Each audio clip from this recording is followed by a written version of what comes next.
উনি ওনার মতন করে করেছে এবং শুরু করেছিল 25 থেকে 1 মাসের মধ্যে নিজের অ্যাচিভমেন্ট করেছে এবং খুব ভালো, মানে 25 থেকে 35 সিনিয়র কনসালটেন্ট, যেখান থেকে মানে কোম্পানি রিকগনিশন শুরু করে। এটা তো এখানে ছোট জায়গায় রিকগনিশন হচ্ছে, এটি যদি কখনো বড় ইভেন্টে তো স্টেজে ডেকে ওনাকে রিকগনিশন করতো, তো আমরাও তো রিকগনিশন করতে পারি, কেন রিকগনিশন করবো না? প্রত্যেকটা মানুষের যেমন কিছু কিছু জিনিস টাকা পয়সা সব কিছু আছে, বাট তার মাঝখানে একটা জিনিস থাকে না, রিকগনিশন। একটা মদ দোকানি মদ বিক্রি করে, তাই না? সেও রোজগার করে, এমন কিছু জিনিস করে, মানে টাকা রোজগারের জন্য এমন কিছু করবেন না যেটাতে দেশ এবং দশের ক্ষতি হয়। আমিও রোজগার করি, আমি মানুষকে হেল্প দিতে থাকি, আর ও রোজগার করে এটা বিক্রি করে হেল্প বিগড়াতে থাকে, ঠিক আছে? তো উনি এসেছেন, কিছু মানুষকে হেল্প করেছে এবং তাতে করে ওনার একটা প্রেস্টিজ পৌঁছে। এবারে কিছু মানুষ যেমন রোজগার করে কিন্তু টাকাই রোজগার করে জীবনে একটা মানে দেখবেন চাষি বলুন, একটা কিছু কিছু দোকানদার প্রচুর টাকা রোজগার করে, কোনোদিন তাদেরকে দেখেছেন কোনো স্যুট ফুট লেদার পরে গিয়ে কোনো স্টেজে রিকগনিশন নিচ্ছে? এখানে আপনাদের মধ্যে কে কটা রিকগনিশন পেয়েছেন বলুন তো? কোন স্টেজ রিকগনিশন পেয়েছেন?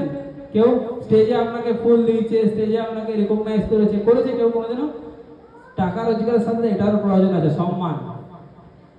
এটা তো আমরা এই চারজন কিছু মানুষের সামনে দিচ্ছি, এই রিকগনিশনটা উনি একটা স্টেজে যেখানে 2000-4000 লোক আছে তার সামনে রিকগনিশনটা পেত, ঠিক আছে? তো পূজা ম্যাডাম এবং ওনার হাজব্যান্ড, একটা হাজব্যান্ডের সাকসেসের পিছনে যেমন তার ওয়াইফের হাত থাকে, একটা ওয়াইফের সাকসেসের পিছনে উনি যে অবস্থা এখানে এসেছিলেন, হাজব্যান্ড যদি ওনাকে আটকাতে পারতো, উনি বলতে পারতো যে এখন তোমায় কিছু করতে হবে না, বাড়িতে থাকো, এই অবস্থা যাওয়ার দরকার নেই, পরে হওয়া যাবে। তো উনি হাজব্যান্ড কোনোদিনও ওনাকে বলেনি এবং উনি হাজব্যান্ড সাপোর্টও করেছে, যার জন্য উনি এখানে পৌঁছাতে পারতেন না। অনেকে আছে জয়েন করার 1 বছর হয়ে গেছে, ওই একই জায়গায় গড়ে যাচ্ছে। তো উনি 1 মাসের মধ্যে অ্যাচিভমেন্টটা করার পিছনে ওনার হাজব্যান্ডও ওনার আছে। তো আমি চাইবো দুজনই স্টেজে আসুন। পূজা ম্যাডাম। তো যাই হোক, এই স্যারের মুখ থেকে তো শুনে তোমরা নিশ্চয়ই বুঝতে পেরেছো কি ব্যাপারটা। যাদের এরকম আমার মতো প্রমোশন হয়েছে লেভেল, তো তাদের জন্য এই প্রোগ্রামটা অ্যারেঞ্জ করেছেন আমাদের স্যার। কথা বলতে এই সময়ে কিন্তু আমি বাড়িতে বেকার বসে থাকিনি, কারণ আমি জানি কিছু না কিছু আমাকে করতে হবে, কারণ বেকার বসে থাকার মেয়ে আমি নই। লেভেল যে অ্যাচিভমেন্ট করা হয়েছে তার জন্য কিন্তু ওনারা একটা সুন্দর সুন্দর গিফট রেখেছেন, তো সব থেকে বড় গিফটটা কিন্তু আমিই পেয়েছি। যাই হোক, স্টেজে তো উঠেছি, আমার হাতে মাইক তো ধরিয়ে দিয়েছে, আমাকে এখন কিছু বলার জন্য বলছে। তো যাই হোক, আমার প্রমোশন হয়েছে, আমার লেভেল আমি অ্যাচিভমেন্ট করেছি, তো তার জন্য আমাকে কিছু বলতে হবে, তো আমাকে তো বলতেই হবে। ওটা গিফট যাই দিক, একটা ছোট গিফট হলেও এরকম গিয়ে নেওয়ার তার সম্মানটাই আলাদা সম্পূর্ণ। এবং আমার সহকর্মী এবং রেসপেক্টেড স্যার তন্ময় স্যার মহাশয় এবং রেসপেক্টেড প্রীতি, শুভেচ্ছা এবং ভালোবাসা এবং বড়দের আমার প্রণাম। আজকের এই বিশেষ দিনে আমি আমার এই বক্তব্য উপস্থাপন করতে পেরে নিজেকে খুব ধন্য মনে করছি। এই পদোন্নতি আজকে আমার একাই কিন্তু সম্মিলিত ফল নয়, স্যার এবং আমার টিম সকলের সম্মিলিত একটা ফল এটা। তো আমি যখন এই হারবালাইজ শুরু করেছিলাম তখন আমি ভেবেছিলাম, আমার মনে একটা ভয় এবং অনেক দ্বিধা কাজ করেছিল যে আমি পারবো তো সাকসেস করতে, কিন্তু আমাকে স্যার সবসময় সাপোর্ট করে গেছেন এবং আমাকে সঠিক পথে পরিচালনা করেছেন। তো আজকে হয়তো সেই ফল হিসাবে আজকে আমি এই জায়গায় দাঁড়িয়ে আছি। তো আমার যখন কিছু কিছু সমস্যা হয়েছিল তখন আমি হারবালাইজ ব্যবহার করেছিলাম এবং তার ফলস্বরূপ হিসাবে নিজে বুঝতে পেরেছিলাম এবং চারদিকের মানুষ আমাকে জিজ্ঞেস করছিলেন যে তুমি কি থেকে এরকম রেজাল্ট পাচ্ছ। তখন আমি মানুষদেরকে বুঝিয়ে দিয়েছিলাম যে এই প্রোডাক্টটা থেকে এরকম রেজাল্ট পাওয়া যায়। তো ওনারাও তখন চেয়েছিলেন এবং বুঝতে পেরেছিলেন যে আমরাও ব্যবহার করবো এবং আমাদেরও রেজাল্ট আমরাও পাবো।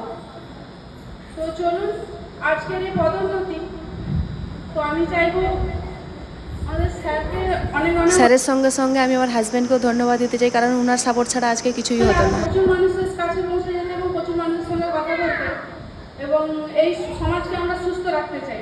চলুন আজকে আমরা এই মিশনটাকে একসঙ্গে সবাই মিলে সাকসেস করি, making the world healthier and happier. ধন্যবাদ সবাইকে। এ মাসে কিছু ইনকাম হয়েছে আপনার? ইনকাম হয়েছে কিছু? আপনি তো কাজ করার জন্য এসেছিলেন, তো কিছু ইনকাম করতে পেরেছেন? না। কালকে আমার 500 টাকা নোট দিলে দিয়ে যাবে। আপাতত আমি কিছু পাইনি এখন। কেন?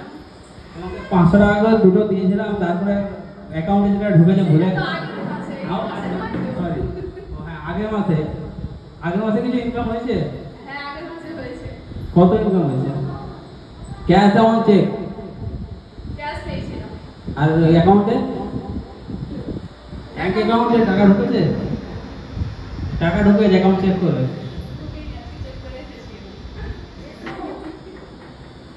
আচ্ছা ঠিক আছে, তারও প্রবলেম আছে।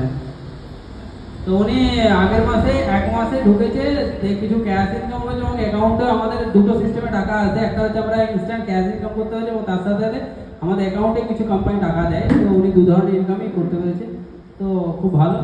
তো ম্যাডাম আসুন, ওনাকে একটু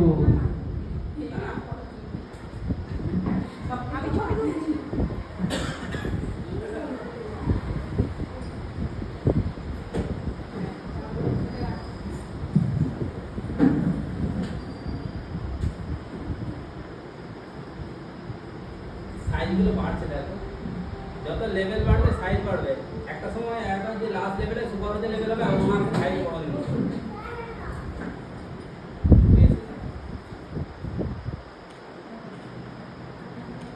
এত কিছু অ্যারেঞ্জমেন্ট গিফট দেওয়ার এত কিছু ব্যবস্থা, তো আমাদের কিন্তু এগুলো প্রতি মাসেই হয়। লেভেল প্রমোশন তো প্রতি মাসেই হচ্ছে, তো তার জন্য প্রতি মাসে এই সিস্টেমগুলো রেখেছেন। তো যাই হোক, গিফট তো দিয়েছে, গিফট কী আছে পরের ভিডিওতে